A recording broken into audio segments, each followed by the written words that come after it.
À toutes et à tous, mesdames et messieurs, bonjour, bienvenue dans la grande tribune de ce lundi 12 décembre 2022. Nous commençons notre semaine par cette grande actualité. Le chef de l'État a fait le discours sous l'état de la nation. C'était le samedi dernier, samedi 10 décembre, devant le Parlement réuni en congrès.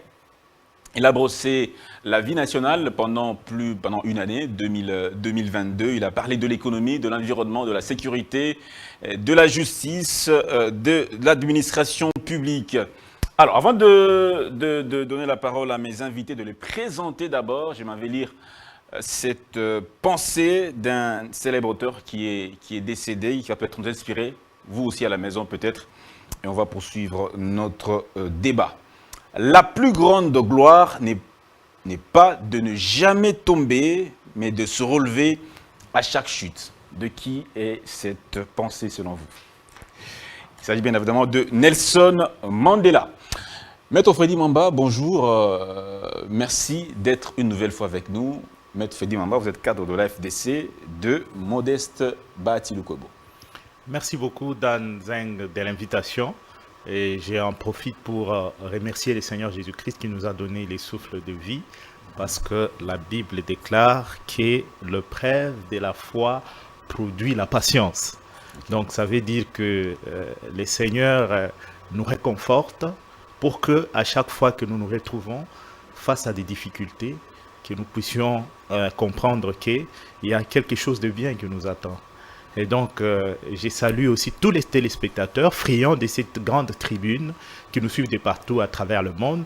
Je salue le professeur Modeste Bahati, qui est le président statutaire de notre méga regroupement AFDCA, et tous les compatriotes débatteurs qui sont avec moi sur ces plateaux. J'espère qu'ensemble, nous allons avoir un débat intéressant, un débat qui fera en sorte que tous ceux qui nous suivent à la maison puissent se retrouver. Voilà, c'est cela. Merci énormément Freddy Mamba. Jules Pitra Mukendi, expert en marketing politique. Ce n'est pas la première fois aussi que vous êtes avec nous. Merci beaucoup de reprendre notre invitation. Merci beaucoup. Bonjour, Monsieur Dan. Bonjour à mes co-débatteurs. C'est toujours un plaisir, un bonheur que de se livrer à cet exercice de décryptage de l'information. Ça aide un plus grand nombre de personnes qui suivent, surtout que de plus en plus la chaîne a beaucoup plus de fans, des gens qui suivent la chaîne dans le Congo profond, à Kinshasa comme partout ailleurs. C'est l'occasion pour nous de saluer aussi une dame, Madame Sarah Pungi Chamala, et la femme du pasteur Chico Chamala. Merci beaucoup. Merci beaucoup Jules Pitra Mukendi, Jérémy Ndjoku qui nous fait également l'honneur d'être avec nous ce matin. Ça fait un petit moment que vous ne répondiez pas à notre invitation, que vous ne veniez pas, ce n'est pas répondre à notre invitation. Jérémy, merci de cet honneur. Merci beaucoup Dan, je dis merci à tous nos téléspectateurs et à mes co-débatteurs. Je vais vous demander si je peux souhaiter fructueux mandat. Avec plaisir. À l'homme qu'il faut, à la place qu'il faut. Exactement. Christian Bossembe, dans son nouveau poste comme le président de la CESAC. Du CESAC. Et vous savez, Dan, dernièrement, j'ai suivi les commentaires de beaucoup de gens, des gens qui posent des questions, mais moi aussi je me suis posé la question, Dan. Qui est journaliste? Qui est journaliste? Apparemment, on ne comprend pas. Quelqu'un qui a fait plus de 15 ans. Il a travaillé dans la rédaction des émissions et il a offert à sa nation un beau cadre comme celui-ci, une chaîne de télévision de standard international, les DG et plusieurs fois dans de différentes chaînes, vous l'écartez, ne pas être journaliste. C'est là où moi j'étais étonné. Et puis je voudrais tout simplement dire à la nation congolaise, c'est parmi les nominations que moi j'ai aimé, parce que c'est un jeune, je suis le président d'une structure de jeunes, je dois applaudir les initiatives lorsque un jeune monte dans le poste de commande, comme Christian Bossembe, et vraiment nous les souhaitons de bonnes choses, que la sagesse et l'intelligence divine soient sa part, afin qu'il nous donne un bon résultat. Merci beaucoup Jérémy Ndjoku. Comme je l'ai dit d'entrée de jeu, l'actualité reste largement dominée par le discours du président de la République devant les deux chambres du Parlement réunies en congrès, discours sur l'état de la nation. Je pense que vous êtes fait aussi une idée de ce discours, vous avez fait votre propre décryptage, mais ici nous allons faire un autre décryptage, une analyse avec des personnes qui vivent au quotidien, qui suivent au quotidien l'actualité et qui suivent son évolution. Le président de la République s'était rendu hier, à partir d'hier dimanche aux États-Unis pour le sommet États-Unis-Afrique qui va s'ouvrir incessamment. Donc nous espérons que de l'autre côté, il y aura également des très bonnes nouvelles pour la République démocratique du Congo. Voilà, des réactions ont fusé de partout également sur ce discours. L'opposition a dénoncé un discours vide, un discours creux. Qu'en pensez-vous à la maison, ici, Monsieur Jules Pitram-Mukendi? Monsieur Jules Pitram-Mukendi, je commence avec vous. Votre première impression après avoir suivi ce discours? Merci beaucoup, très cher Dan. Je crois que mes impressions, au-delà du fait que je puis aller dans le fond de ce qui a été dit, mais en tant que spécialiste en marketing politique, je crois qu'un discours doit pouvoir s'étudier aussi sur le plan de la forme. Je crois que le président de la République a présenté un discours vraiment à la hauteur de la nation, même si certaines personnes ont... Vraiment à la hauteur. À la hauteur. Là, on retient vos mots. À la hauteur de la nation, parce qu'il a comme ça épinglé quelque chose comme 8 points principaux sur lesquels il s'est ouvert pour expliquer la réalité du pays. Il a parlé de la sécurité, il parle de la justice, l'administration publique, la diplomatie, l'économie et autres. Il a vraiment balayé pratiquement tout le point. Mais vous savez, dans un discours, comme j'étais en train de dire, Nicolas Boileau a dit que ce qui se conçoit bien s'énonce clairement et les mots viennent aisément. Je crois que quand on fait un discours comme ça, il y a d'abord le fait du charme que l'on doit faire passer auprès de son public. Parce que, comme vous le savez bien, il y a toujours... Là, vous êtes dans la forme. Je suis dans la forme aussi. Je suis dans la forme déjà. C'est-à-dire qu'il y a plusieurs personnes qui peuvent rester tablées sur un doute par rapport à la personne. Est-ce qu'il est convaincu de ce qu'il dit par rapport à ce que Boileau a dit? Et donc, c'est cela. Donc, quand on fait un discours comme ça, la première des choses, il faut savoir marquer les personnes qui vous suivent par un charme. Et là, il ne l'a pas raté. Nous avons vu quelqu'un de détendu, quelqu'un qui parlait avec beaucoup plus d'aise. Il nous a vraiment donné l'impression d'être beaucoup plus calme. Donc, c'était vraiment quelqu'un qui était bien. Ça, il a réussi à le faire. Et donc, le contact physique est pour beaucoup dans le chef de politiciens et le public qui vous suit, c'est très important qu'ils sentent que vous maîtrisez la chose et que vous êtes beaucoup plus à l'aise dans ce que vous êtes en train de dire. Et trouver la cascade idéale pour agencer les idées, trouver le point de jointure pour passer d'un thème à un autre. Ça, il a fait je crois, de fort belles manières et pour cela, nous autres, nous qui suivrons un peu la chose du marketing politique, nous pensons qu'en ce point-là, s'il fallait pour nous le côté, on lui donnerait facilement 8,5 sur 10. 8,5 qui équivaut à 9. Tout à fait. Pratiquement. Là, c'est du point de vue de la forme. De la forme. Ok. Là, vous êtes spécialiste, c'est votre domaine de marketing politique. Tout à fait. Vous analysez d'abord la forme avant de prendre le fond. Tout à fait. Alors, venons-en au fond. Au fond, moi, je crois que tout celui qui est, je veux dire,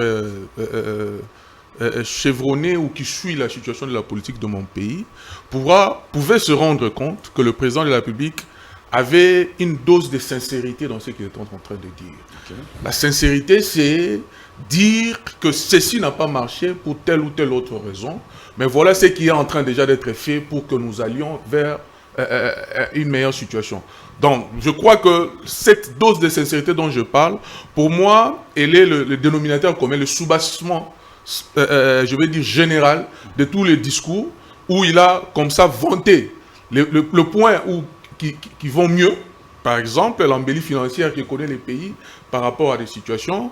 Par exemple, sur le plan économique, les pays a essayé de montrer une certaine performance. Visage, voilà, un bon visage. Un beau visage par rapport à toutes les crises internationales que nous connaissons, aussi bien de la guerre russo-ukrainienne que du Covid. Et tout ça, c'était suffisant pour faire comprendre des choses, même si, c'est vrai, nous avons entendu de points de vue discordants. Merci beaucoup. C'est un point de vue, c'est leur point de vue que nous respectons, mais nous voulons aussi confronter ces choses pour comprendre ce qu'il y a vraiment. Merci beaucoup, Monsieur Jules Pitra. Si vous deviez coter de 0 à 10, combien lui donnerez-vous du point de vue du fond au président de la République? Pour le fond? Pour le fond, combien y aurait-il sur 10, par exemple? Le fond, il est difficilement cotable parce qu'il doit s'étaler sur une période. Une période donnée. Il y a des projections. Tout à fait, il y a des projections. C'est-à-dire que quelqu'un peut être affamé pendant 4 jours. On peut préparer pendant 4 jours, mais c'est en 5 minutes qu'on peut manger. Donc ça veut dire que quand on fait quelque chose, quand on est dans l'atelier, dans la cuisine, on ne sait pas voir vraiment ce qui s'est fait. Très bien. Donc c'est ça, il faut attendre jusqu'à la fin de son mandat. De l'échéance. Les 5 ans. Tout à fait. Pour pouvoir... On fera un bilan beaucoup plus consécutif. Merci beaucoup. Monsieur Freddy Mukendi et Maître Freddy Mwamba. Freddy Mwamba, vous êtes un habitué de notre émission. Notre public apprécie également vos analyses, telles que les faits avec tous nos co-débatteurs. Maître Freddy Mwamba, votre lecture. Bon, moi je pense que je suis de l'Union sacrée de la nation. S'il faudra que je fasse une analyse, mon analyse ne peut qu'être en phase avec... Donc, vous êtes préparé à réfléchir Union sacrée de la nation. Bon, en fait, je suis en train de soutenir les actions du président de la République. C'est tout à fait normal que je sois en fait d'accord avec les discours qui a été fait par le président de la République. Même parce si que au fond de vous-même, il y a des faits dont vous n'êtes pas d'accord. Nous participons à la gestion de ces pays, ensemble avec le président de la République. Et donc, s'il faudra que nous puissions rendre compte, et nous allons rendre compte ensemble avec le président de la République. Sur toute la ligne, en tout cas, vous êtes dans le bon. Nous partageons les bilans du président de la République parce que nous participons à la gestion de la République. C'est tout à fait normal qu'on participe, qu'on partage les bilans de la gestion. Ça sera le bilan de qui? De l'Union sacrée ou du président de la République? Les bilans sera un bilan de l'Union sacrée de la nation. Pas du président de la République. Le président de la République n'a pas géré tout seul. Le président de la République a géré ensemble avec des gens. Donc chacun, dans les secteurs qui le concernent, dans les secteurs où il a posé des actions, est appelé à répondre des actes qu'il a eu à poser en tant que responsable dans tel ou tel autre domaine. C'est comme ça que je dis qu'en tant que membre de l'Union sacrée de la nation, nous avons tous apprécié, n'est-ce pas, les discours du président de la République, que ce soit dans les secteurs, parce que le secteur qui est un secteur qui est principal et qui revêt une importance indéniable, c'est le secteur économique. Parce qu'on dit souvent, donnez-moi une meilleure économie, je vous ferai une bonne politique. Je vous ferai une bonne politique. Donc ça veut dire que partir d'un budget qui avoisinait environ les 4 milliards de dollars jusqu'à un budget de 13 milliards de dollars, donc ça veut dire qu'il y a un bond en avant. C'est que le président de la République a déployé des efforts notables pour qu'on arrive là-bas. Peut-être qu'on va m'opposer le fait que nous n'avons pas encore ressenti cela dans l'assiette des Congolais, mais il faudra que les gens comprennent que c'est en train de venir peu à peu. Mais on ne peut pas avoir un budget et directement on les ressent. Mais ce qui est vrai aussi, c'est que il y a eu des salaires qui ont été augmentés. Les salaires des fonctionnaires de l'État. La santé d'une économie, c'est sa monnaie nationale. Non, mais la monnaie est assez légèrement dépréciée ces derniers temps. Non, la dépréciation monétaire n'est pas seulement le fait de la République démocratique du Congo.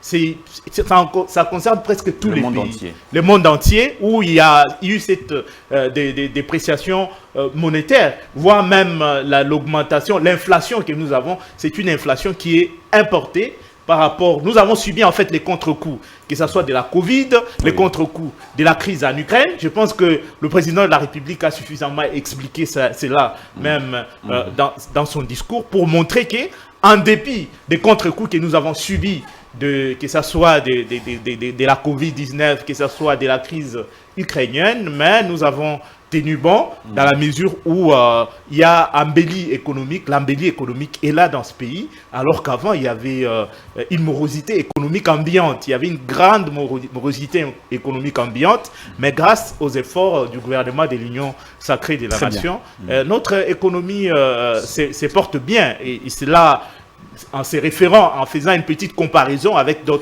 les économies des autres pays, vous verrez que nous tenons bon. C'est vraiment quelque chose qu'il faut apprécier dans un contexte qui est tout à fait particulier, un contexte difficile, d'une guerre qui nous a imposé injustement par les M23 et les autres. Et on arrive quand même à s'en sortir un temps soit peu. Et donc, c'est à ce niveau-là que je dis que le président de la République était totalement d'accord avec ce qu'un président peut faire pendant son mandat.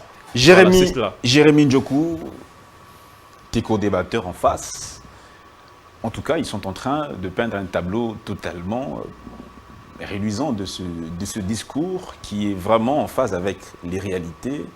Monsieur Jules Pitra Mukendi a parlé de l'économie notamment, tout comme votre co-débatteur Freddy Bamba. Quelle est votre analyse? Merci Dan. C'est que je vais vous dire maintenant, Dan, avec mes deux co-débatteurs, si vous regardez bien leur façon de parler, il n'y a pas le mariage entre ce qui sort dans leur bouche et au fond de leur cœur. Si vous les regardez bien, regardez-les très bien. Il n'y a pas le mariage entre ce qui sort de leur bouche et au fond de leur cœur. Mais vous ne voyez pas leur cœur. Je peux commencer, Dan. Commençons d'abord par la cérémonie. Vous savez qu'aujourd'hui, dans ce pays, nous avons 2 hymnes nationaux. Dans ce pays, il y a 2 hymnes nationaux. À ma grande surprise, dans des grandes cérémonies qui est officielle, qu'il y a toutes les autorités étatiques.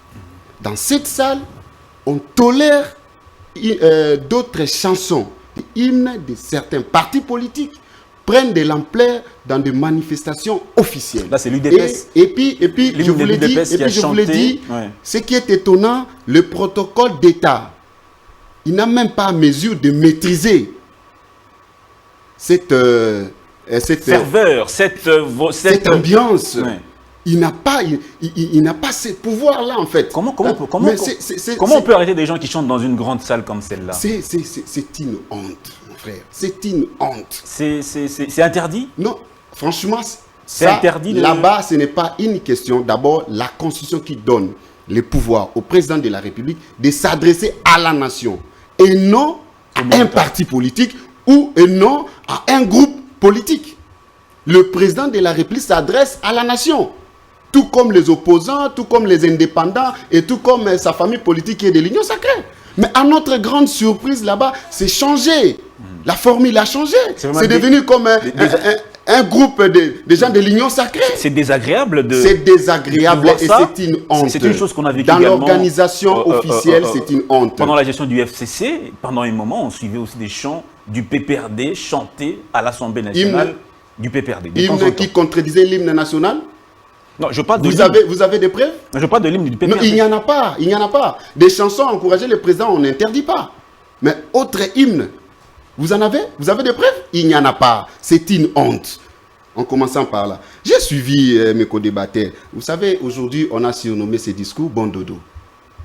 C'est-à-dire? Oui, bon dodo. Un discours qui a fait dormir beaucoup de gens. Des officiels. On n'a pas tenu compte du temps. 2 heures, c'est plus. Mais je vous dis, c'est trop. C'est trop. Et d'ailleurs, avant d'abord d'entrer au fond, nous sommes un grand pays, il y a beaucoup de secteurs, il y a beaucoup de projets. Pendant tous ces temps-là, c'est rien que comme on dit en lingala, bamabanga. On faisait honneur à certaines personnalités. Vous voyez, jusqu'à tel point. Là, je suis d'abord dans le côté forme. Ce que j'ai aimé, du côté forme, le président a bien parlé. Côté forme? Forme, il a l'ocancité, il a bien parlé, j'ai aimé. Il faut quand même reconnaître la bravoure de quelqu'un. C'est là où il a bien parlé. Mais le discours est surnommé bon dodo. Et ce discours encore, je vous dis, c'est un discours au fond. C'est un discours costaud mais vide. Costaud mais vide. Mais on vous fait croire, on vous prend beaucoup de temps pour faire croire que non, c'est un long discours, il y a beaucoup de choses. Au fond, là-bas, il n'y a rien. Je vous donne un fait.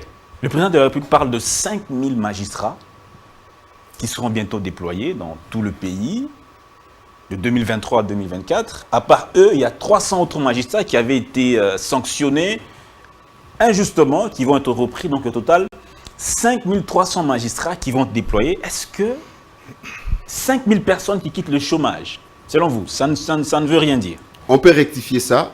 D'abord, c'était un test. Et ils ont passé les tests. 5000, ils ont retranché à 2 ans.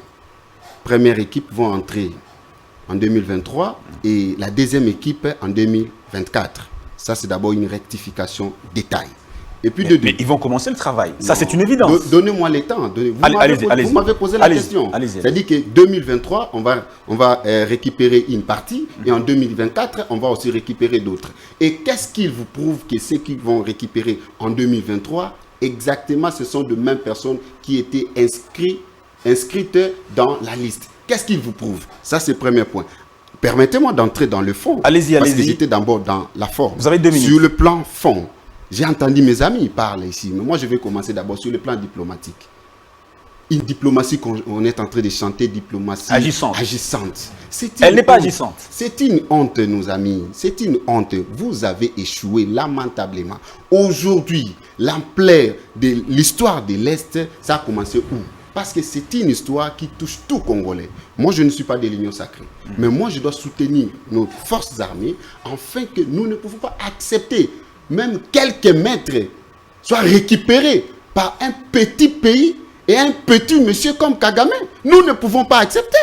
C'est ça le problème. C'est ce qu'on dit causa nostra. C'est une question de tout Congolais. La raison sur laquelle toute la communauté congolaise, ceux qui sont ici au Congo, ceux qui sont à l'étranger, ils se sont levés comme un seul homme contre la balkanisation de la République démocratique du Congo. Premier élément, détail. Ça, c'est le premier élément, détail. C'est pour vous dire qu'il veut faire des récupérations politiques. Or, cette histoire, tout le monde en parle. Tout le monde dénonce, tout le monde est contre. Premier élément. Deuxième élément, aujourd'hui, dans le monde entier, il y a maintenant changement dans le cadre des puissances publiques. Il y a la politique d'instaurer ou de mettre en place un nouveau ordre mondial. Vous voyez? Et aujourd'hui, la France, les États-Unis, l'Angleterre est en train de voir déjà que non, ils sont en train de perdre un partenaire important qui est la République démocratique du Congo. Et ils se sont rendus compte. Qu'est-ce qu'il faudrait faire? Il faudrait maintenant retourner récupérer ces partenaires importants qui est la République démocratique du Congo. Ils ont peur que très bientôt, la République démocratique du Congo sera récupérée par la Chine et la Russie. Et la raison sur laquelle ils ont tourné leur dos face au Rwanda et pour favoriser, entre guillemets, avec beaucoup de ruses, parce que moi je ne crois pas aux Blancs, je ne crois pas à la communauté internationale. Donc ce sont des éléments où eux ne peuvent pas chanter parce que avec leur diplomatie, ils ont échoué. Sur le plan économique, s'il vous plaît, permettez-moi, j'ai entendu, ils ont parlé de l'économie ici. C'est une honte. C'est une honte. J'ai aimé là où le président de la République a acclamé. Là où le président de la République a acclamé la puissance du régime passé de Joseph Kabila à cause de ces codes miniers qu'aujourd'hui, quand on vous parlait ici, vous ne nous croyez pas. Vous ne nous acceptez même pas. Mais comme c'est votre chef lui-même, il a affirmé devant tout le monde, la recette d'aujourd'hui, 60% revient à l'intérêt en faveur par cause de quoi? Des codes, le nouveau code élaboré par le régime Kabila. C'est ça, ce qu'on appelle l'économie, qui fait la fierté de l'économie de la République démocratique. Merci beaucoup, monsieur. Donc voilà, vous êtes là, il faut faire le mariage entre vos pensées et votre cœur. On va évoluer, mais avant de donner la parole à Lyon Sacré, sauf M. Pitra qui n'est pas de Lyon Sacré, mais Maître Frédéric de Lyon Sacré, je vais quand même lire la note de la rédaction, un peu pour faire un break, avant de reprendre. L'actualité en images, dans son traditionnel discours sur l'état de la nation, prononcé le samedi 10 décembre, avant de s'envoler pour Washington aux États-Unis, pour prendre part au deuxième sommet Afrique, Félix Tshisekedi a rassuré la communauté tant nationale qu'internationale de la tenue des élections l'année prochaine dans le délai constitutionnel. en croire le président de la République, pour consolider la démocratie du pays qui est encore fragile, le respect des cycles électoraux doit demeurer une exigence et donc pas question de glissement et la population est appelée à s'enrôler massivement. Relativement à la situation sécuritaire de l'Est de la RDC, Félix a salué la mobilisation de près de 10 000 nouvelles recrues au sein de FARDC et soutenu la recommandation de l'Assemblée nationale qui interdit d'intégrer les rebelles dans l'armée et la police, signalant que d'autres secteurs de la vie nationale ont été également fragilisés, plutôt touchés également positivement, notamment l'enseignement donc de base. Maître Freddy Mwamba, au regard de tout ce qu'on est en train de décrire de négatif dans le discours du président de la République, notamment un discours creux, un discours vide, un discours qui est en déphasage de la réalité, vous avez, par contre, de votre côté, vous saluez ce discours, vous avez évoqué la question économique. De façon plus détaillée, qu'est-ce que vous pouvez ajouter pour convaincre ceux-là qui restent encore sceptiques par rapport à ce discours? Bon, il n'y a pas à convaincre. Pourquoi? Parce que le président de la République, c'est un homme qui est réaliste, qui est pratique, qui est même concret dans sa façon de gérer ses pays. Je pense que les œuvres elles-mêmes parlent de ce que le président de la République a accompli depuis qu'il est à la tête de ces pays. J'aimerais rebondir sur ce que notre ami veut dire, parce qu'il veut mettre certaines avancées sur le plan diplomatique à l'actif, n'est-ce pas, de la nouvelle redistribution des cartes mondiales sur le plan international, sur le plan mondial. Ce que je lui dirais, c'est que le partenariat entre la République démocratique du Congo et les États-Unis date depuis l'indépendance de la République démocratique du Congo. C'est depuis que nous sommes devenus indépendants que nous avons comme partenaire les États-Unis d'Amérique. Donc ça n'a rien à voir avec le nouvel ordre mondial. D'abord, je voulais qu'il puisse préciser. Je voulais qu'il puisse le savoir, se mettre cela, retenir cela en fait. Et nous avons des partenaires différents. Nous avons la Chine qui a toujours été aussi notre partenaire, voire même la Russie qui a toujours été aussi notre partenaire. Mais maintenant, ce sont des partenariats qui sont différents en fonction du contenu. Chaque partenariat a son contenu. On sait que les États-Unis influent beaucoup sur la politique et l'économie des États. Vous comprenez? Mais sur le plan militaire, si vous regardez bien la Russie par exemple, la Russie est en train de capitaliser côté militaire. La Russie, quand elle arrive dans un pays, elle vous dit, si vous devez me donner les minéraux, vous me donnez les minéraux, moi je vous donne quoi? Je vous donne des armes.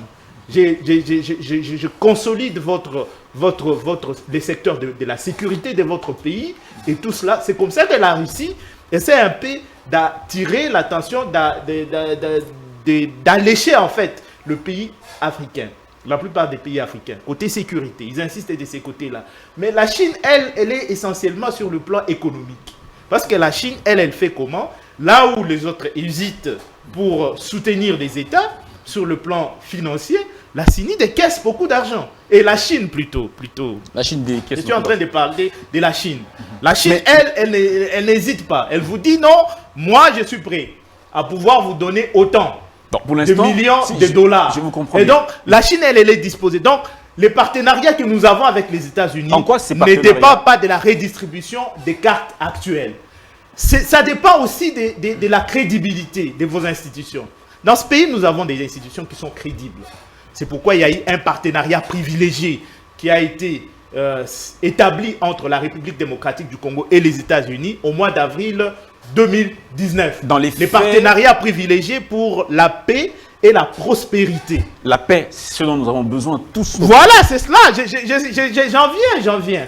Non. Un partenariat privilégié pour la paix et la prospérité en 2011. Concrètement, il y a eu des opérations au Congo, à des forces des opérations. Qu'est-ce que nous avons du commandement américain de ce partenariat des États-Unis? Qu'est-ce que le Congo peut se dire avoir de bon, peut se bomber le torse pour dire voici à cause ou grâce au partenaire des États-Unis, nous en sommes arrivés là. Mais je suis en train de te parler du partenariat. Les États-Unis en République démocratique du Congo pèsent environ 1,7 milliard de dollars à travers l'USAID dans les cadres, dans les secteurs de la santé. Ça, c'est l'appui des États-Unis dans les secteurs de santé.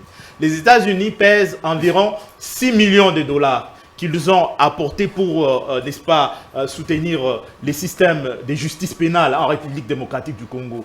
Les États-Unis, c'est 37 millions de dollars pour l'accès aux engrais chimiques. Les États-Unis, donc, nous avons eu des partenariats que nous avons signés avec les États-Unis, même en ce qui concerne Africom était ici pour faire une sorte d'évaluation, évaluer la capacité de nos forces armées à lutter contre le terrorisme dans le cadre, n'est-ce pas, de la coalition mondiale contre les Daesh, contre le terrorisme. Ils étaient ici dans notre pays, Africom était ici. C'est un partenariat qui est important et les éco-gardes, voir si les éco-gardes peuvent voir dans quelle mesure ils peuvent soutenir les éco-gardes pour que les trafics illicites de nos espèces qui se trouvent dans les parcs pour financer par exemple le terrorisme et autres, que ça ne puisse plus continuer. Ils étaient là pour nous aider dans ce sens-là. C'est là que je dis, c'est tous les sens en fait, même du départ de la présence du président de la République aux États-Unis qui va prendre part à ce sommet Afrique, États-Unis. Je pense que ce sont des questions qui seront soulevées pour arriver véritablement à scruter les partenariats entre nous et les États-Unis. Parce qu'il y a un partenariat privilégié pour la paix et la prospérité. Mais il faudra que les États-Unis puissent comprendre que pour que nous puissions jouer notre rôle et lutter contre le terrorisme, lutter dans le cadre de la coalition mondiale contre les Daesh, comme je viens de le dire, pour que nous puissions jouer contre notre rôle, il faudra que les États-Unis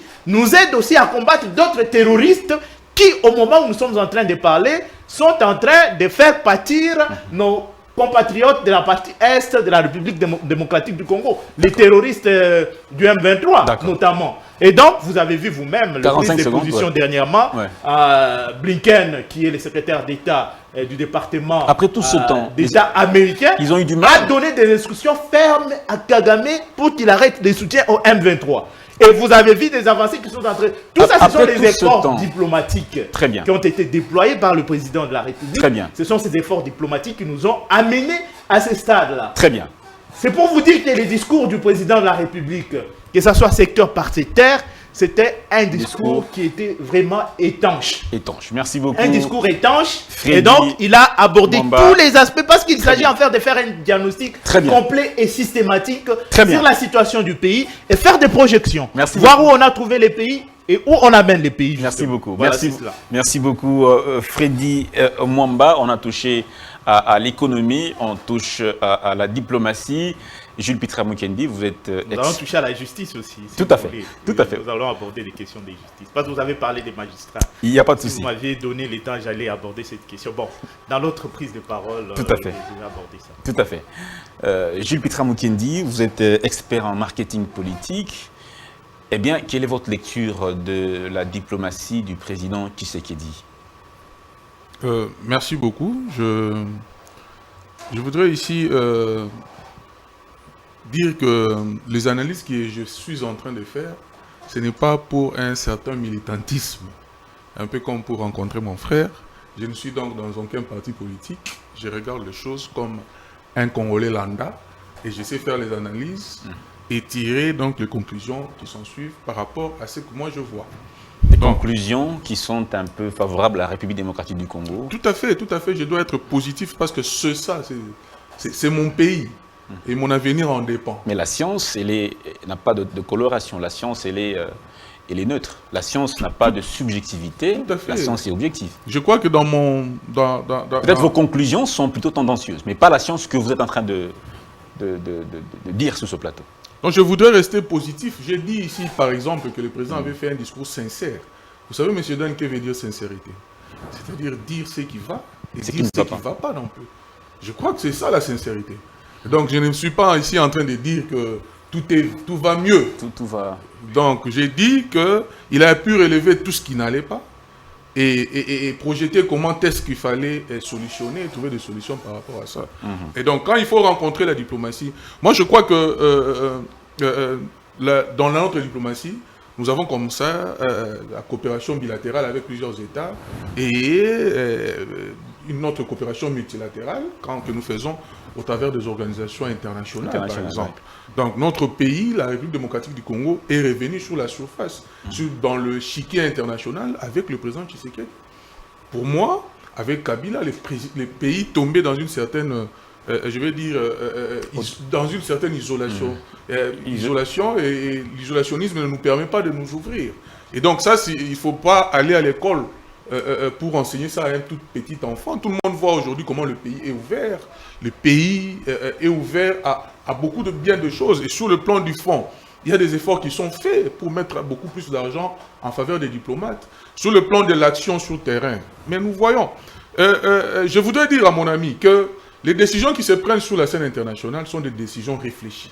Mais on ne peut pas dire... Comment expliquer que l'Union africaine a du mal à condamner le Rwanda comme étant pays agresseur? Pas seulement l'Union africaine, il y a la SADC, il y a aussi l'EAC.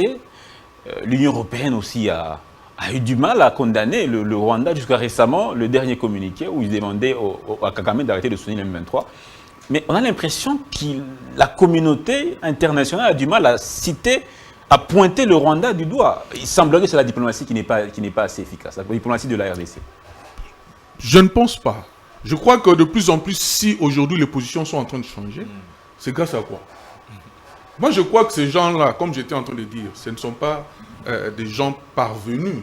Ce sont des gens qui font des études, qui font des projections. Et ils s'en tiennent à une certaine politique qu'ils sont en train d'appliquer.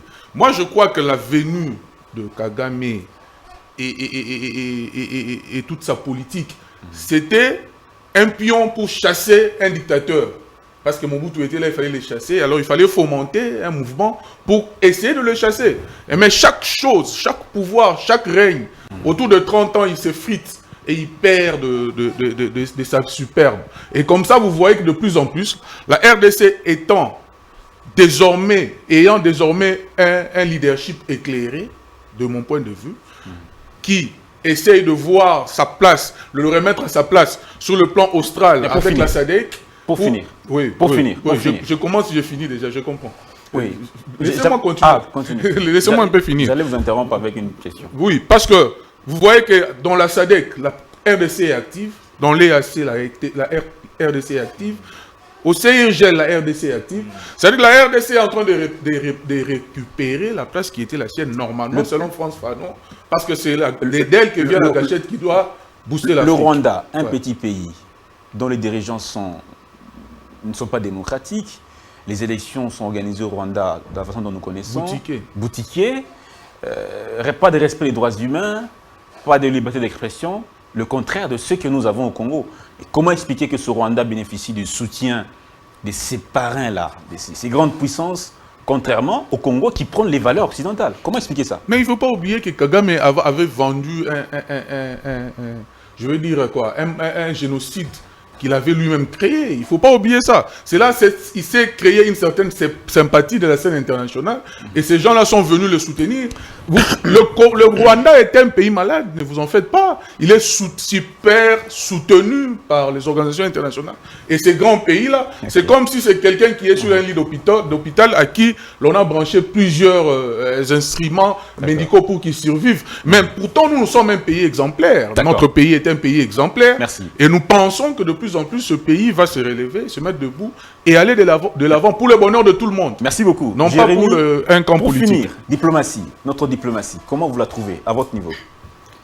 Dan, je suis toujours déçu en écoutant mon frère Gilles, expert en marketing politique. Je suis déçu, mon frère, quand tu dis que non, ces gens-là réfléchissent, ils prennent des décisions réfléchies.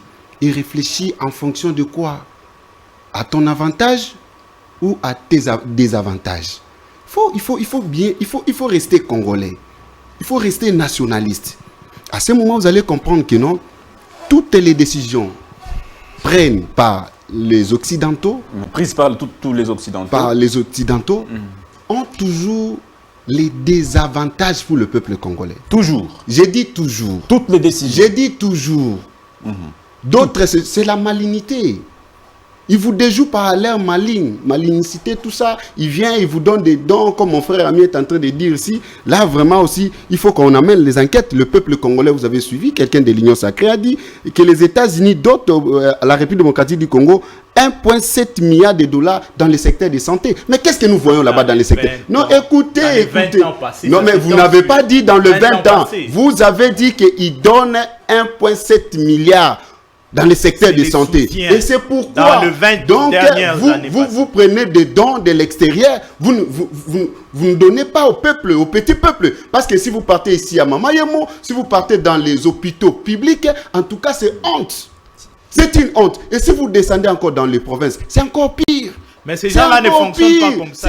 C'est à travers du SAID. Il y a un suivi qui est fait.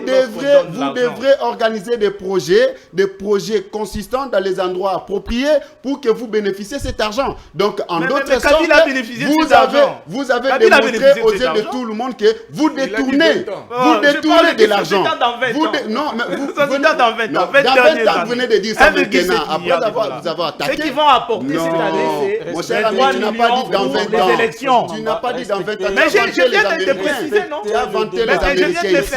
Je te rassure, Tout ce que vous êtes en train de vanter les Américains, je vous rassure qu'avec notre diplomatie, je l'ai dit, Dan, la diplomatie aujourd'hui, qu'ils sont en train de faire des récupérations politiques. Je l'ai dit ici. Les gens comme son éminence Ambongo, ils parlent de cette histoire de l'Est partout. Les musiciens, ils parlent de cette histoire de l'Est partout. Une chose qui n'était pas... Vous parlez de quel musicien? S'il vous plaît... vous faites addition à quel musicien? Non, c'est intéressant parce qu'il vient d'aborder la question des musiciens. Il y a les musiciens, il y a les opposants. Il faut le citer. S'il vous plaît, écoutez, il y a les opposants. Il y a aussi les indépendants aujourd'hui. Il y a aussi même des gens des sociétés civiles. Qui a chanté. Non, il faut lui donner parce que lui ne connaît pas, c'est un politique. Mais Gims a reçu un passeport diplomatique. Les gens ont critiqué ici. Lorsqu'il avait reçu le passeport diplomatique, ne nous amenez pas dans les débats de badicage. Moi, je suis en train de dire, apparemment, c'est comme s'il y a des résultats. Il ne faut pas faire des récupérations politiques dans l'actuelle diplomatie congolaise. Vous avez échoué.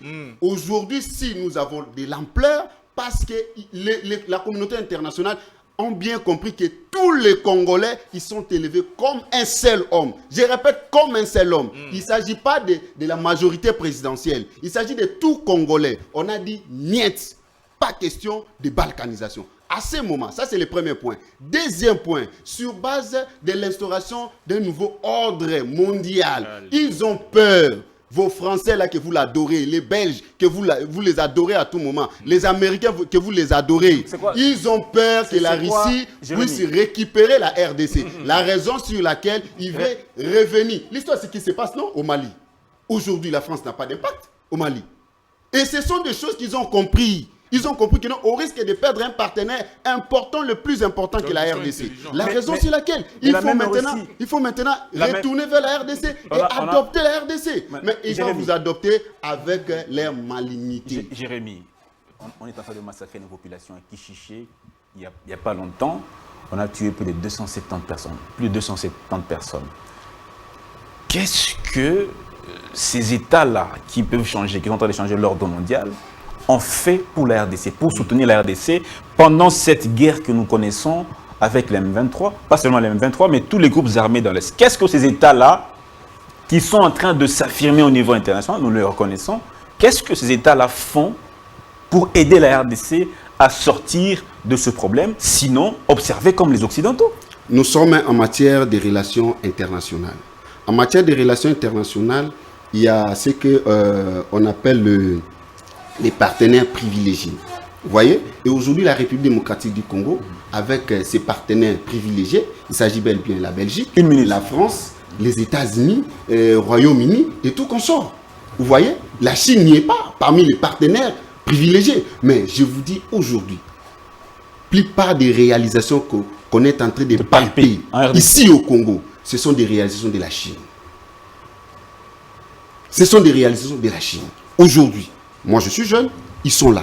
Ce sont des réalisations de la Chine. Si vous me posez la question, ça c'est la première réponse. Deuxièmement, les contrats chinois avec l'ancien régime, qui prévoyait la construction L'État congolais, il ne faut pas dire l'ancien régime. L'État congolais. À L'État l'époque, congolais. où en est-on aujourd'hui? Il y avait des routes, des rails qu'on devrait construire, des routes qu'on devrait construire. Où est-ce qu'on est-on aujourd'hui? Mais il y a le principe de continuité de l'État. Il faut poser cette question à l'actuel régime. Il y a le principe de continuité de l'État. S'ils ne sont pas passés pour dire le contraire, c'est qu'ils sont conscients. Ils connaissent. D'accord. Donc c'est un faux débat. Je suis en train de dire Merci à beaucoup. mes amis, Merci. je suis en train de dire, je peux citer, Autant d'antennes. je peux citer que cette diplomatie que vous voulez chanter là, ce n'est pas votre diplomatie.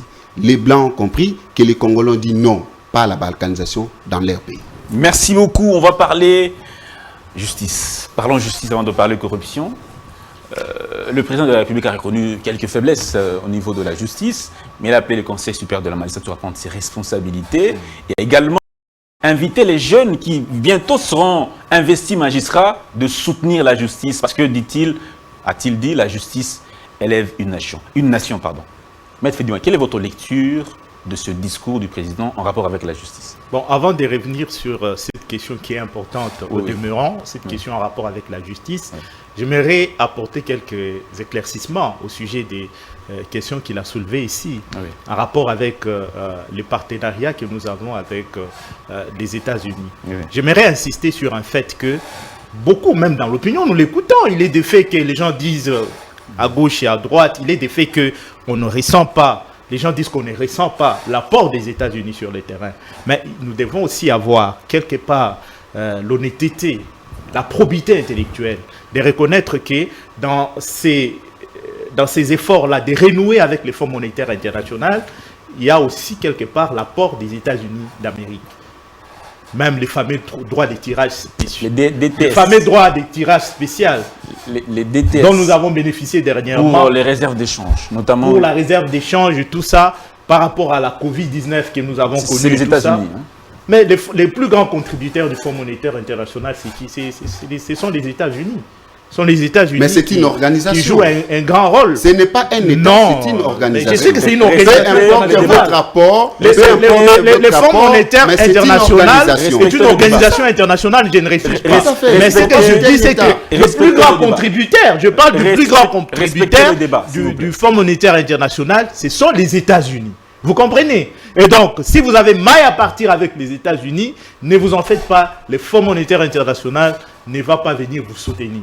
Je peux vous donner plusieurs exemples. Toute une panoplie. Citez-moi un seul État africain qui est développé. Qui ne s'entend pas. Citez-moi mais qui n'a un pas seul le soutien État du Fonds africain monétaire, qui est développé par le Fonds monétaire international. Citez-moi un seul État africain qui est développé sous la bénédiction de cette organisation. Citez-moi un seul État. S'il vous plaît, Citez-moi un seul État africain. Rappeler l'ordre. Maître Freddy Mamba et Jérémy, s'il vous plaît, quand chacun a la parole, essayez de ne pas l'interrompre. De votre côté aussi, n'interrompez pas Jérémy. Jérémy aussi de ton côté, n'interrompt pas Freddy Mamba.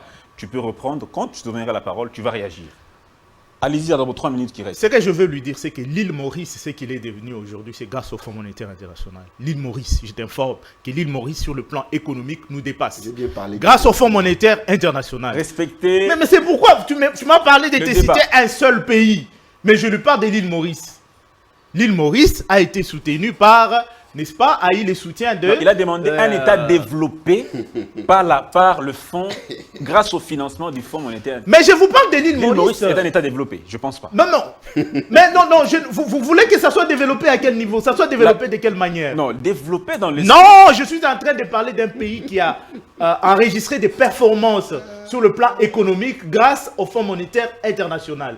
Et donc, ça, c'est très facile de dire que non, le Fonds monétaire international n'a développé aucun pays dans le monde. Non, ça, c'est une conception. Ça, c'est une thèse, vraiment. Le développement d'un pays ne dépend même pas du Fonds monétaire international. Le développement d'un pays dépend de la gouvernance, de la manière dont vous gérez même l'argent que vous bénéficiez du Fonds monétaire international. Si vous prenez cet argent-là, vous utilisez là à des fins sauvages, comment ça va développer un pays?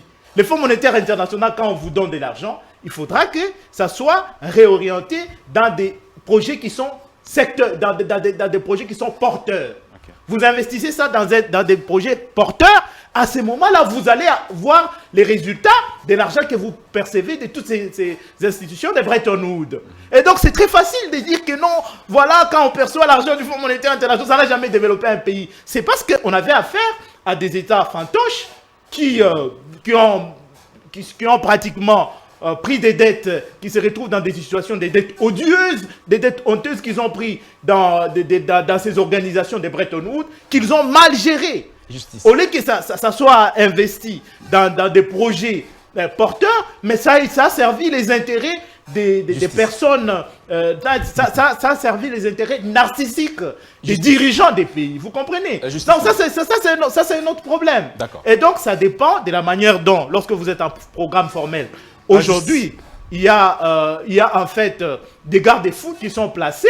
Comme aujourd'hui, si nous avons à continuer, nous sommes rentrés en programme formel. Il reste une minute. C'est parce que nous avons fait aussi des efforts en ce qui concerne la lutte contre la corruption. Il reste une minute. Avec l'IGF, les efforts que l'IGF a fournis, ça nous a permis aussi de renforcer cette coopération avec les institutions de Bretton Woods. J'en viens maintenant à ce que vous avez abordé, aux questions que vous avez abordées. C'était important que je fasse cette mise au point, parce que lui, il aborde des choses comme ça, et ça c'est une vision réductrice de la manière dont les choses évoluent. On ne peut pas facilement comme ça dire, ça n'a jamais développé, ça n'a jamais réagi. C'est faux. C'est tout à fait faux. Ça sont des idées reçues.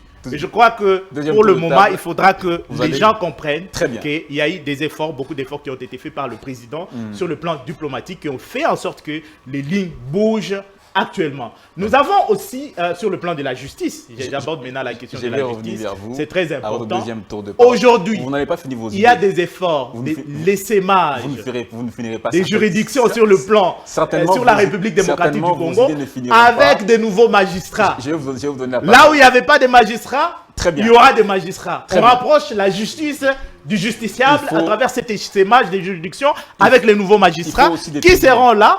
Et je pense que... Il faudra aussi des tribunaux, il faudra aussi... Mais bien sûr, je suis en train de parler de l'essaimage des juridictions. Il faudra des juridictions. Voilà, il faut que les juridictions soient en fait répandues à travers l'étendue de la République. Et ça va permettre aux nouveaux magistrats qui doivent venir avec un nouveau vent. Je vous donne la parole de faire en sorte que la justice puisse avoir une autre image aujourd'hui. Voilà, Jules Pitra Mokende, je vais vous donner la parole au deuxième tour. Voilà, c'est cela. Jules Pitra, votre lecture sur le discours du président de la République sur la justice congolaise, est-elle en phase ou bien c'était contre les réalités sur le terrain? Merci beaucoup, cher Dan. Je suis un peu perdu avec les débats d'aujourd'hui. Je dois l'avouer. Mais bon, je vais faire avec. Je crois que sur le plan de la justice, le président de la République, comme j'étais en train de dire que c'était un discours sincère, le président de la République a encore brossé les tableaux de l'environnement juridique aujourd'hui dans notre pays. Nous savons tous que la justice élève une nation, mais je l'ai toujours dit, même sur votre plateau, que dans notre pays, moi je suis en train de voir une justice assez essoufflée. Assez? Oui, je vous l'avais toujours dit. En fait, c'était une justice qui, de tout temps, surtout dans tous les régimes passés, qui était habituée au fait que le plus fort était intouchable. Et donc, aujourd'hui, nous nous rendons compte qu'avec le nouveau vent qu'a amené le chef de l'État, qu'il n'y a plus de fort et que de plus en plus, on peut mettre la main sur tout le monde. Et maintenant, quand on met la main sur tout le monde, on se rend compte que c'est cette justice-là qui est faible. On se rend compte qu'on peut aujourd'hui arrêter quelqu'un, dire des mains qu'il n'a pas de juge naturel. On peut arrêter quelqu'un, dire qu'il a été innocenté, mais acquitté, mais pas innocenté. Donc, moi, en tant que Congolais lambda, quand je regarde cette justice, je me dis, certes, il y a un pas qui a été fait, parce que maintenant, il n'y a plus d'intouchable, mais il y a un travail de fond qui doit être fait. Mais quand vous suivez l'IGF qui dit que la justice doit nous aider, pourquoi l'IGF peut-elle se prononcer dans ce sens-là, pour dire que la justice doit également nous aider à mettre la main à la pâte? Tout à fait, parce que l'IGF, je veux dire quoi, c'est un inspecteur, quelqu'un qui fait... N'est-ce pas un constat pour dire que l'IGF, la justice ne fait pas bien son travail? C'est ce que moi je suis en train de décrire ici sur votre plateau, M. Dan. L'IGF qui fait des enquêtes ramène ses décisions auprès de la justice. Quant à la justice maintenant de déployer une certaine... contrainte ou je ne sais pas comment ça doit se passer. Mais qu'est-ce que nous ne voyons pas dans ce pays? C'est comme ça que moi j'ai dit. Je salue les efforts qui ont été faits. Parce qu'aujourd'hui, on sait mettre la main sur tout le monde. il y a une certaine dissuasion qui a été envoyée auprès de tous les mandataires, tous les décideurs. Mais après, maintenant, qu'est-ce qui s'ensuit? Qu'est-ce qui s'ensuit? On sent une certaine faiblesse. On parle de 2 poids 2 mesures. Ceux qui sont du camp du président de la République, entre guillemets, sont pas assez inquiétés comme ceux qui sont dans l'opposition, par exemple. Nous disons la même chose. On va donner les cas, nous disons la même chose. Nous disons la même Donc chose. c'est toujours cher Dan. 2 poids 2 mesures. Je vous dis que c'est cela que moi, aujourd'hui, je suis en train de plaindre. Mais quant à l'organisation et à l'administration, nous sentons qu'il y a une volonté politique du chef de vouloir déployer cette justice pour qu'elle se déploie sur toute l'étendue du pays, en faisant de nouveaux recrutements, en organisant une nouvelle administration, en leur donnant un certain poids. Parce que les juges, vous devez savoir qu'ils devront être déjà eux-mêmes désintéressés pour qu'ils sachent avoir une certaine probité quant aux décisions qu'ils sont en train d'apporter. Mais tout ça, c'est un travail de fond qui est en train d'être fait, qui a aussi comme sous-bassement principal les finances. Et c'est dans le pays où, quand vous vivez que les finances sont en train de monter... À quoi rime? Que voulez-vous dire en parlant des finances? Le paiement des magistrats? Le paiement des magistrats, le soutien de leur travail. Parce que ça doit suivre. Quand un magistrat est désintéressé, il fait mieux son travail que celui qui a encore des questions dans sa tête pour savoir comment il va nouer ses 2 bouts de mois. Alors il se laisse aller facilement vers des arrangements qui sont fallacieux, qui sont irréguliers. Et puis après, ça reflète une image très nauséabonde de la justice. Et désormais, le Congolais lambda, il se perd. Il s'est dit, mais à tout moment, je peux me faire arrêter, on peut me faire du mal parce que même cette justice-là, qui devait être équitable, me semble-t-il, est très partielle. Je vais prendre un cas particulier avant de finir. Il vous reste 1 minute. Le cas Matata Pogno. Vous avez la composition de la Cour constitutionnelle a été modifiée. L'ancien bureau a été remplacé par un nouveau bureau. Et par la suite, nous avons vu que l'arrêt de la Cour avait changé, bien qu'il y ait eu un débat des juristes pour dire qu'il ne s'agissait pas de la même affaire et tout ce qui est lié au droit. Le camp Matata a crié à l'instrumentalisation de la justice par la politique. Quelle est votre lecture de cette affaire? Bon, j'ai une lecture à 2 volets. Le premier, c'est celui de dire que Maître Freddy va m'aider si jamais je me perds. Son domaine. Chez les juristes, la forme précède le fond. C'est-à-dire que quand vous venez, ils commencent d'abord par voir la forme de la chose. Quand la forme remplit toutes les conditions, c'est alors maintenant qu'ils peuvent aborder le fond, je voulais dire. Et donc, en cette matière de Matata Pogno, je me plains de ce que on nous a sorti ici le fait qu'il n'y ait pas de juge naturel pour lui. Ça nous a dérangé dans le fond de la chose. Mais c'était une décision qui était sortie par la Cour constitutionnelle. Et on va requalifier la composition pour dire que désormais, il doit être rattrapé. Ça rejoint mon idée selon laquelle la justice est essoufflée dans mon pays. Je crois qu'il y a des travaux de fond. Un travail de fond qui doit être fait. La justice ou les textes qui conduisent cette justice? Ou les deux à la fois? Le tout. C'est-à-dire s'il n'y a pas de textes qui sont conséquents, il faudra les créer et mettre à jour l'homme qui fait la justice dans le pays. Merci beaucoup. Jérémy Ndjoku, votre point de vue sur cette question de la justice en RDC au regard du discours du président? D'accord. Et avant d'arriver là-bas, je vais dire à mon ami Freddy que l'île Maurice n'est pas un pays développé.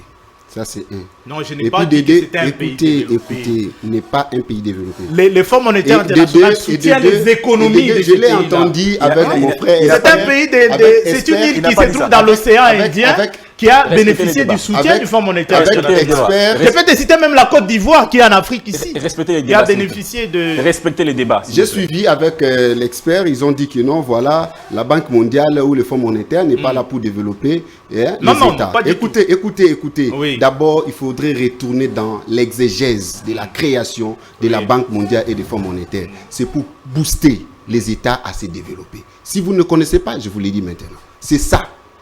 Il n'y a pas d'autre. Mais oui, je vous dis. C'est pour veiller à la santé financière des États. Non, c'est faux. Pour votre information, Maître Freddy, pour votre information, cette organisation fait la projection avec tout État. Maître Freddy, je vous rassure. Maître Freddy, je vous rassure. Le Fonds monétaire international fait la projection avec les États partenaires. comme ici chez nous.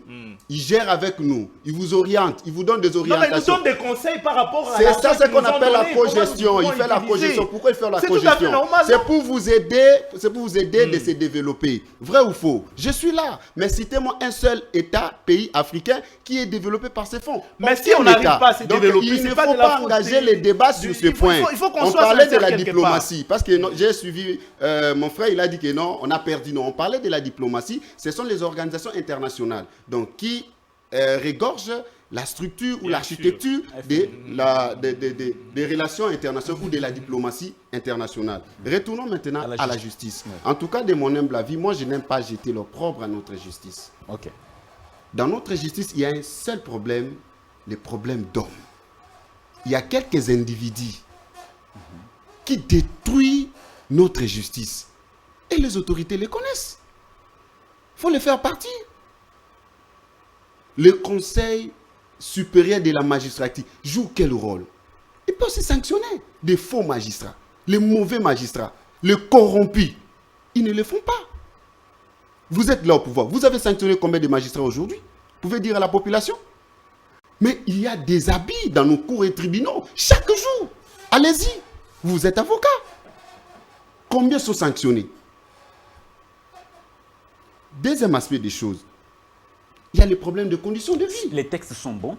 C'est l'homme qui pose problème. Non, bon, en fait, il y a aussi un aspect parce que beaucoup de textes que nous utilisons qui ne s'adaptent pas aux réalités actuelles. Okay. Là, il faudrait aussi réviser certains textes. Oui. Oui, voilà. Là, c'est normalement. Plupart, je vous dis qu'en termes de l'architecture ou de notre arsenal juridique, en tout cas, le Congo est doté d'un bon arsenal juridique. Très bien. Là, je vous le dis. Et deuxième aspect des choses, les conditions de vie des magistrats. Ces gens-là vivent dans une vie là de médiocre. Quelqu'un qui traite un dossier de 4-5 millions, vous le payez $700.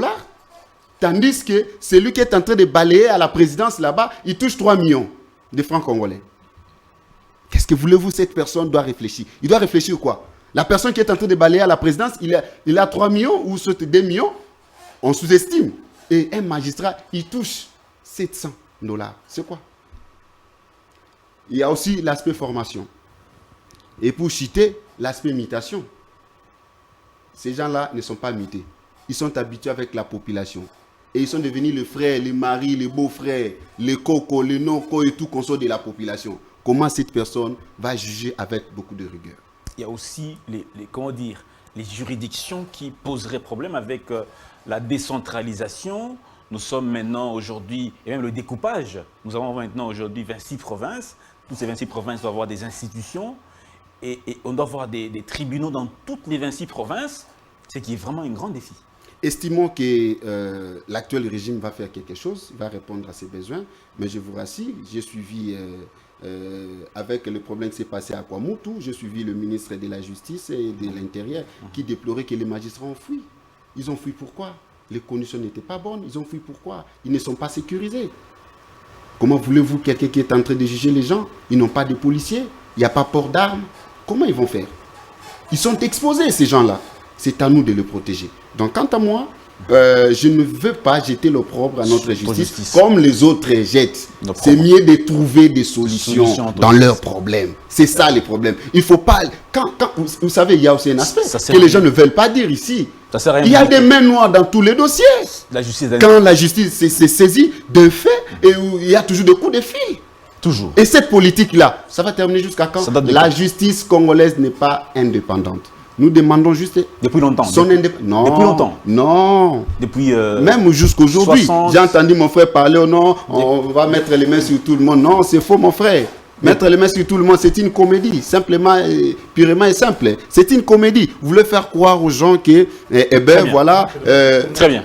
Non, c'est ce que tu as dit. Non, on est en train d'arrêter tout le monde sans qu'on tienne compte de sa personnalité. C'est ce que vous voulez dire. Mais je vous rassure. Au-dessus de la loi. Voilà, c'est une comédie purement simple. C'est une comédie. On vous fait croire que non, voilà, notre justice marche. Mais en réalité, il n'y en a pas parce que tous ces gens-là sont dehors. Les dossiers 100 jours, aujourd'hui, tout le monde sont dehors. Merci beaucoup. Voilà. Merci beaucoup, Jérémy Ndjoku. On va avancer avec le chapitre électoral. Le président de la République a donc déclaré, je cite, « Face aux multiples enjeux qu'occasionne le processus électoral en cours, j'ai instruit le gouvernement à accompagner la CENI à ne ménager aucun effort relatif à la mise à sa disposition des ressources naturelles à la réussite des opérations, tout en ajoutant que je suis fier de confirmer que le gouvernement congolais, tout en restant ouvert à l'accompagnement de nos partenaires techniques et financiers, va donc financer ce processus à 100% en tenant compte de partenaires. Maître Fedi Mwamba, c'est l'annonce du financement à 100% du régime congolais. Est-ce réaliste aujourd'hui au regard de notre santé économique? Bon, le problème qu'il y a, c'est que c'est une question, parce qu'il y a beaucoup de gens qui ont dit que c'était consubstantiel à la volonté politique. Je pense qu'il était, il est de la responsabilité du gouvernement de comprendre cela et de s'assumer dans la mesure où nous sommes un grand pays. Et les questions électorales sont des questions qui sont liées à la souveraineté même de notre État, dans la mesure où c'est l'article 5 de notre même constitution qui parle du peuple, qui est un souverain primaire, qui va se choisir ses propres dirigeants. Okay. Donc c'est pour vous dire que c'est une question qui est très sensible, qui est très essentielle, qui requiert que le gouvernement puisse s'impliquer totalement pour que nous puissions avoir ces élections-là. Et ça démontre à suffisance que nous sommes dans cet élan dans lequel nous sommes tous lancés, cette dynamique de l'autodétermination. C'est-à-dire que nous sommes à mesure de nous assumer, d'organiser nos propres élections. Et même s'il y a des partenaires qui peuvent nous accompagner, ces partenaires ne peuvent venir qu'en appoint. Comme les États-Unis, je vous ai parlé de 23 millions de dollars promis par les États-Unis et les autres, peut-être l'Union européenne, peut-être que la MONUSCO va nous aider en ce qui concerne les transports sur le plan de la logistique. La MONUSCO peut nous aider et tout cela, mais le gros va venir en fait du gouvernement congolais. Et donc, j'aimerais revenir encore sur cet aspect. Donc, c'est pour vous dire que la détermination, elle est là. La volonté politique, elle est là. Elle a été réitérée par le président de la République qui a dit qu'on devait avoir les élections, je crois, le 20 décembre de cette année. Donc, c'est pour vous dire que la machine est en marche. Il est difficile que cette machine puisse faire machine, que cette machine puisse faire machine arrière, permettez la tautologie. Je tiens à préciser que pour consolider notre jeune démocratie, encore fragile, le respect des cycles électoraux demeure une exigence. Mais parce qu'on y est, nous avons choisi, nous avons fait les choix de la démocratie. C'est comme ça que je suis en train ici même de me moquer du Rwanda, où nous avons affaire à une dictature vraiment patentée, c'est de la dictature patentée qui est constatée là-bas, dans la mesure où là-bas il y a toujours des élections, des façades. Mais au moins en République démocratique du Congo, nous avons des vraies élections. Vous avez un nouveau président de la République, le président de la République qui n'était pas là, qui est là, ça fait pratiquement 4 ans. Mais si vous regardez le nombre d'années que le président Félix a fait au pouvoir et le nombre d'années que Kagame a fait au pouvoir, vous allez comprendre quel est le pays qui est vraiment un pays démocratique. Est-ce que c'est la République démocratique du Congo, comme nous le disons, ou bien c'est le Rwanda? Donc c'est pour vous dire que nous sommes vraiment déterminés. Le peuple congolais, le niveau de maturité qu'a atteint le peuple congolais aujourd'hui est tel que lorsque vous êtes là et vous donnez ce que vous pouvez donner en dirigeant le pays, après un laps de temps, vous cédez la place à une autre personne. Donc c'est comme ça. Donc c'est un jeu démocratique qui est tout à fait normal. Et je crois que même les constituants l'ont voulu. C'est prévu dans notre même constitution qui est la loi suprême. Tous les Congolais ont voulu que nous puissions avoir des élections et que les cycles soient respectés. Et je crois que le président de la République est sur le courant de ce qui est prévu même par notre constitution. Donc il ne veut pas, n'est-ce pas, faire une entorse à cette constitution. Il l'a redit encore au cours de son discours. Le scepticisme de certains rapports sur l'incapacité de tenir les élections dans le délai. Aujourd'hui, en tant que Congolais, on peut se dire que c'est possible avec la ferme détermination, volonté de l'exécutif national, la détermination de la CENI. C'est possible que le 2023 puisse être une année réellement électorale. Mon cher ami, tu sais que même Jésus-Christ, lorsqu'il était venu, personne n'avait cru en lui.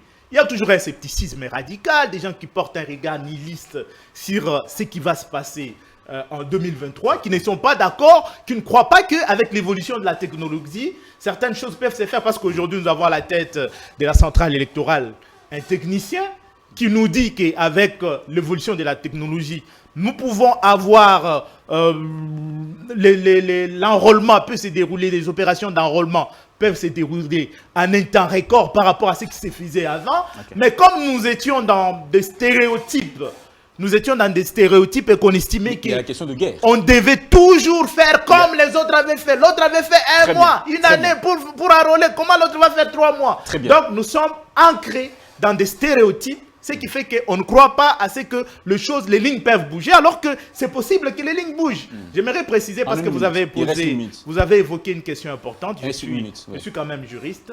La question en rapport avec la Cour constitutionnelle. Mais il faudra que les gens savent que les soucis même du constituant congolais étaient que nous ne puissions pas avoir des gens qui soient au-dessus de la loi. Des gens qui échappent à la justice. Que nous ne puissions pas consacrer l'impunité. Parce que dans ces pays ici, nous avons traversé des crises et des crises. Et ces crises-là étaient notamment cautionnées par la malgouvernance, cautionnées par l'état constaté au sein de la justice. C'est comme ça qu'on a prévu qu'il n'y ait pas des intouchables. C'est ça, en fait, l'esprit même de notre Constitution. Il ne faut pas qu'il y ait des intouchables. C'est comme ça que l'article 164 parle d'un Premier ministre.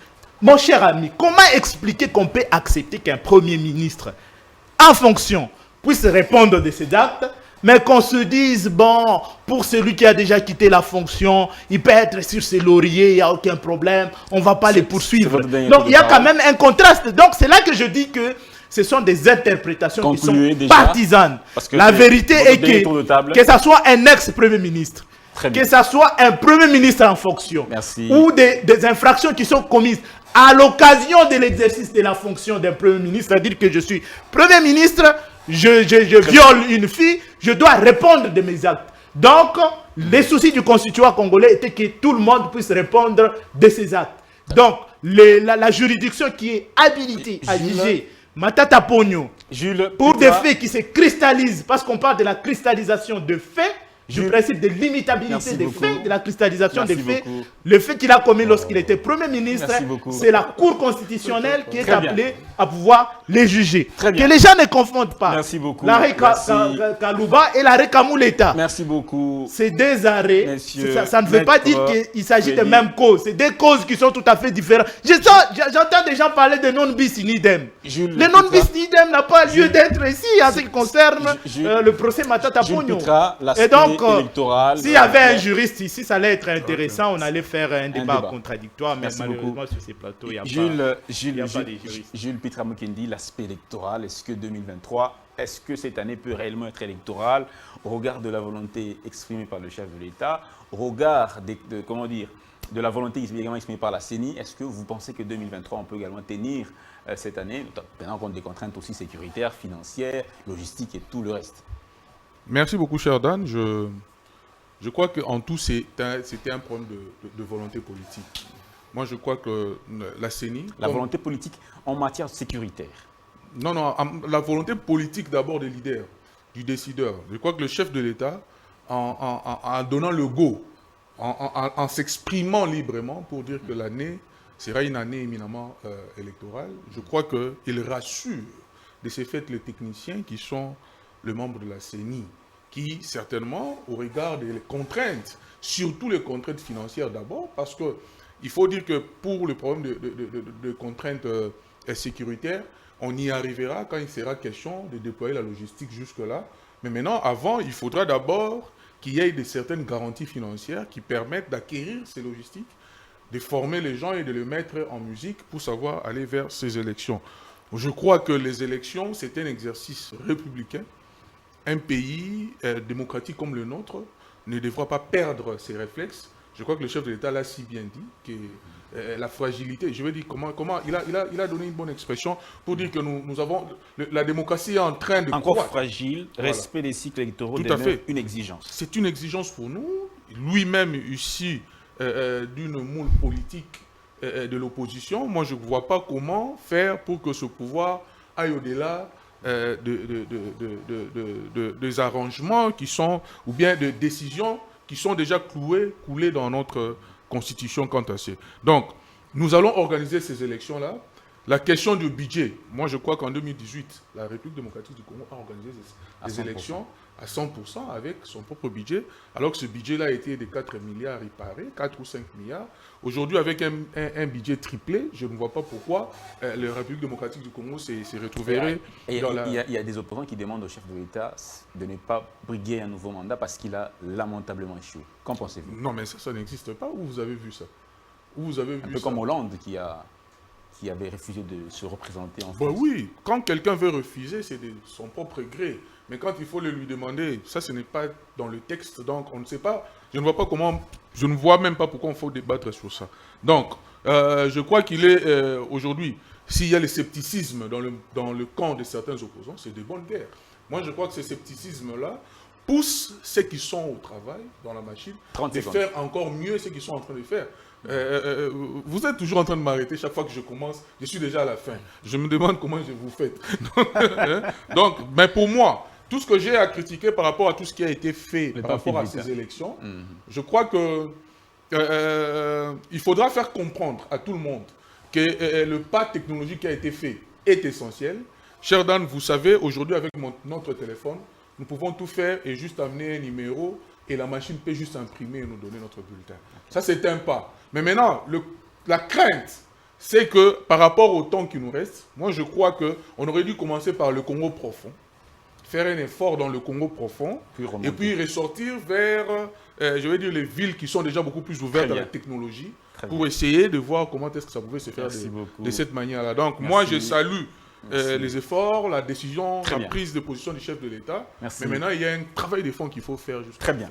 Jérémy, votre lecture sur cette question des élections 2023. C'est possible de les tenir malgré toutes les contraintes évoquées par la CENI et la volonté affichée par le chef de l'État. Est-ce que c'est réellement possible en 2023? Bon, d'abord, cher Dan, vous savez que c'est une recommandation constitutionnelle que tous les régimes est censé de respecter cette date. Donc, tout le Congolais, il sait que non, décembre de 23, comme aujourd'hui on a changé encore la date, on ne sait pas pourquoi, les 24, on doit avoir voté nos élus. Ça, c'est bien. Mais il y a une chose, Dan, l'aspect calendrier électoral récent ici. Mais vous savez, ces calendriers-là représentent quoi? C'est une excuse en avance. Ces calendriers, c'est une excuse en avance. Une excuse par rapport à... Oui. Par rapport à quoi? Dan, vous savez que dernièrement, on a vu les jeux de ping-pong entre les présidents de la CENI et le ministre des Finances, en termes de budget. Et qu'est-ce qui nous rassure? Ça, c'est le premier point. Deuxièmement, on attend ici, à la CENI, il y a le dysfonctionnement total.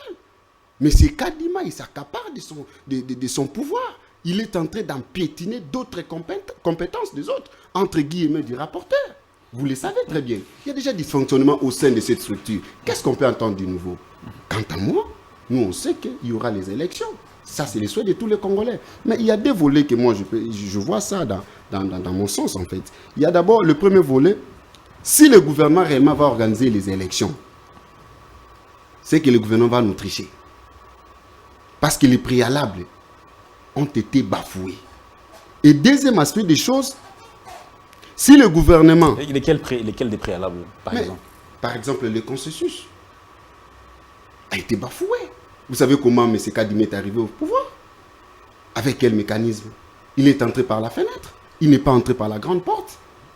C'est ça le préalable. Le préalable le plus important. Consensus bafoué. Le choix même, sa candidature, comment c'était arrivé. Tout ça, ce sont des éléments. Et qu'est-ce que vous entendez? Vous allez boycotter, vous comptez boycotter. Mais non, quand les préalables, quand déjà la forme pose problème, au fond, il y a quoi? Qu'est-ce qu'on peut s'attendre? Donc, c'est déjà le problème. Quant à nous, en regardant les calendriers publiés par l'actuel président, moi, je l'ai dit ici, et je répète encore, c'est une excuse en avance. C'est une excuse en avance. Vous allez me donner raison dans les jours à venir. Merci beaucoup Jérémy Ndjoku, merci beaucoup Jules Pitra Mukendi, merci beaucoup Freddy Mwamba, merci beaucoup à vous chers téléspectateurs. On se retrouve demain avec le même plaisir sur ce plateau avec d'autres co-débatteurs sur pourquoi pas d'autres questions d'actualité. Je vous dis donc à la prochaine et portez-vous bien. Mais avant de nous quitter, je vous donne juste cette petite citation de Albert Einstein qui a dit « N'essayez pas de devenir un homme de succès, essayez de devenir plutôt un homme de valeur. » Alors, portez-vous bien, au revoir, à la prochaine.